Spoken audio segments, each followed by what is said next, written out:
कर्नाटका के अंदर जहां कांग्रेस सरकार ने अब ये प्रूव कर दिया है, ये साबित कर दिया है कि कांग्रेस सरकार एक हिंदू विरोधी पार्टी है और ये पार्टी अब जहां जहां हिंदुओं के ऊपर चीज होगी उस चीज को मिटाना चाहती है। इस पार्टी को यानी कि कांग्रेस पार्टी को राम के नाम से नफरत है और ये राम का नाम भी मिटाना चाहती है और इन्होंने एक ताज़ा उदाहरण भी दे दिया है। हाल ही में देखने को मिला कि कर्नाटका के अंदर दोस्तों एक डिस्ट्रिक्ट है, जिला है जिसका नाम है रामनगर। कर्नाटका कांग्रेस ने उस डिस्ट्रिक्ट का नाम रामनगर से बदलकर बैंगलोर साउथ कर दिया है।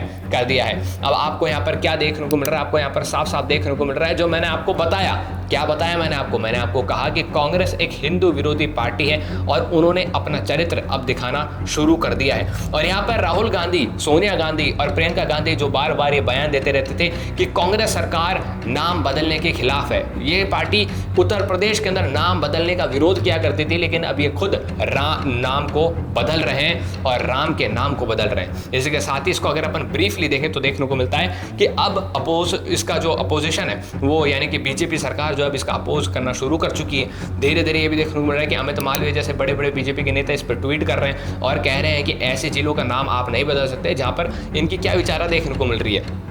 सीधी ये विचारा देखने को मिल रही है कि जो जनता के अंदर जो लोग हैं जो राम का विरोध करते हैं, वो जनता कौन सी है जो राम का विरोध करती है? वो जनता कौन है दोस्तों? वो जनता है कांग्रेस का वोट बैंक और कांग्रेस अपने वोट बैंक को खुश करने के लिए इस तरीके से तिगड़म बिछा रहा है। लेकिन डीके शिव कुमार जो कि वहाँ के डेप्यूटी सीएम है और सीएम की लॉबी में आते हैं, वो कहते हैं बैंगलोर मेरे अंडर पड़ता है इसलिए मैंने इसका नाम बदला है और इसका कारण उन्होंने बताया है कि यहाँ पर इन्वेस्टमेंट आएगा। रामनगर बदल कर मैंने बैंगलोर साउथ रख दिया है, अब यहाँ पर इन्वेस्टमेंट आएगा और इन्वेस्टमेंट से क्या होगा? इन्वेस्टमेंट से ये होगा कि रामनगर डेवलप हो जाएगा। लेकिन उसका नाम बदल दिया है उन्होंने। सोचिए कितनी बेहूदी उन्होंने बात बोली है। इसका मतलब ये है कि अयोध्या के अंदर तो कोई इन्वेस्टमेंट ही नहीं आ रहा है, वाराणसी के अंदर तो कोई इन्वेस्टमेंट ही नहीं आ रहा है, ऐसा लग रहा है। लेकिन सबसे ज़्यादा इन्वेस्टमेंट तो उत्तर प्रदेश के उन राज्यों में रहा है जिनका नाम बदले जा रहे हैं, क्योंकि वहाँ पर प्रशासनिक चेंजेस हो चुके हैं, वहाँ पर लोगों में बदलाव आ चुका है, वहाँ पर इंफ्रास्ट्रक्चर और पुलिस के अंदर, प्रशासन के अंदर लोगों का भरोसा जग चुका है। इसलिए उत्तर प्रदेश के कई जिलों के अंदर